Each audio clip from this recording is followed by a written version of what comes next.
그러니까 이제 정변의 주역은 왕 가장 가까이에서 왕을 지키던 무신들이 일으켰다는 얘기잖아요. 그렇죠. 흔히 뭐 무신정변의 핵심 인물 하면 정중부로 이렇게 기억을 하는 분도 네. 많은데 실제 처음에 주동의 역할을 했던 인물은 바로 이의방과 이고인데 이들이 바로 이제 결령군이라고 해서 왕의 친위군이에요. 우리로 지금으로 치면 이제 용을 잘 끼고 있는 이런 그 부대.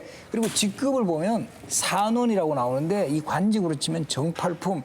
아마 우리 요즘에 이 군대하고 대략 비교를 하면 한 대위급 정도. 근데 우리 뭐 최근에 그 한류 열풍을 일으킨 드라마 그 태양을 위해 보면 유시진 대위한테 기대위? 꽂힌 사람들은 네. 야 대위가 뭐 정말 대단하지 않냐 이런 멋있어요, 그냥 대위라 그러면. 우주 최고 중 우주 최고로 여기 멋있기는 한데 직급은 낮아요. 도대체 이유가 뭘까요? 근데 지금 아까 이소홍 같은 사람이 뺨을 맞는 거 봐서는 그 당시에는 지금 지위고하를 막론하고 무신들이 그냥 막 멸시당하는 그런 시대였던 것 같단 말이에요. 그래도 이제 고위급들은 그래도 당장 뭐 먹고 사는 그런 문제는 좀 별 지장이 없었는데 하급 무신이나 군졸 같은 경우는 정말 이 생계에도 매우 그 위협을 받는 그런 어려운 상황이었어요.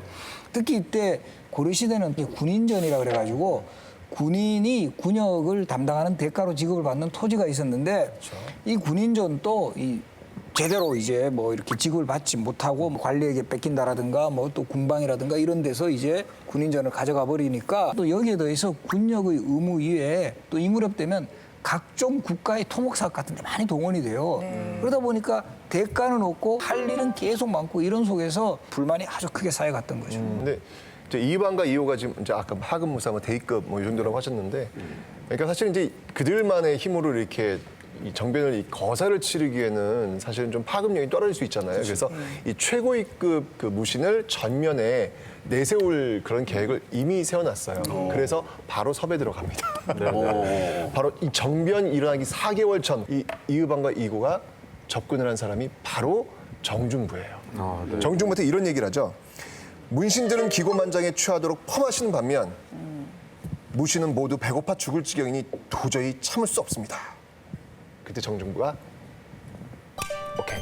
이방과 이고 선택한 정중부는 어떤 인물입니까? 우리가 그토록 잘 알고 있던 정중부인데. 예, 정중부는 이제 사실 그 황해도 해주 출신이었고 젊은 날 군에 이제 입대를 해서 상당히 그 나름대로는 승승장구를 해요. 그래서 이제 왕실의 호위 부대였던 결륜군 출신이기도 했고 그러면서 상당히 이제 의종의 특별한 총애를 받게 되는데 그 계기 중에 하나가 이 고려사에도 나오는데 격구로 인하여 의종이 정중부를 아꼈다. 우리 지금도 약간 스포츠 이런 데 잘 맞고 이러면은 이게 친밀해지잖아요. 바로 이런 쪽에서 또 아마 또 장수로서의 능력도 아주 그 최고도 컸고하니까 능력이 있는 데다 아주 의종의 그 또 비위를 좀 잘 맞춰줬던 그런 인물이었던 것 같아요.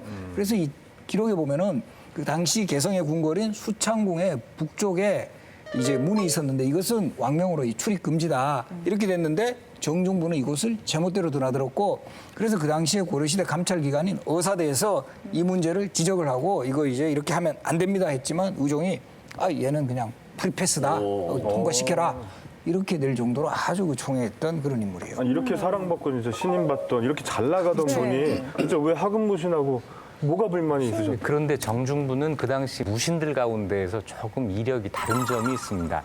아까 그 우하규 같은 대대로 무신을 그 세습한 이런 가문이 아니고 지방의 군인으로부터 본인 당대에 출세해서 대장군까지 오른 이런 사람이죠. 어떤 의미에서의 정중부는 권력지향형 군인이었다고 할 수가 있는 것이고 그런 점에서 정치적인 야망을 가질 수도 있었겠죠.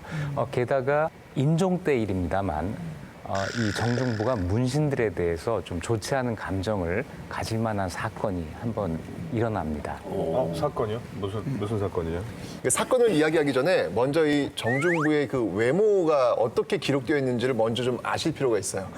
기록이 이렇게 나와요. 정중부에 대한 기록이 그는 용모가 웅장하고 뛰어나며 눈동자가 네모나고 눈동자가 네모났다? 수정 만화 같은 눈동자가 하는 건가? 각진눈. 예. 멋지다는 건가 보다. 네, 이마가 넓었다 이렇게 나와요.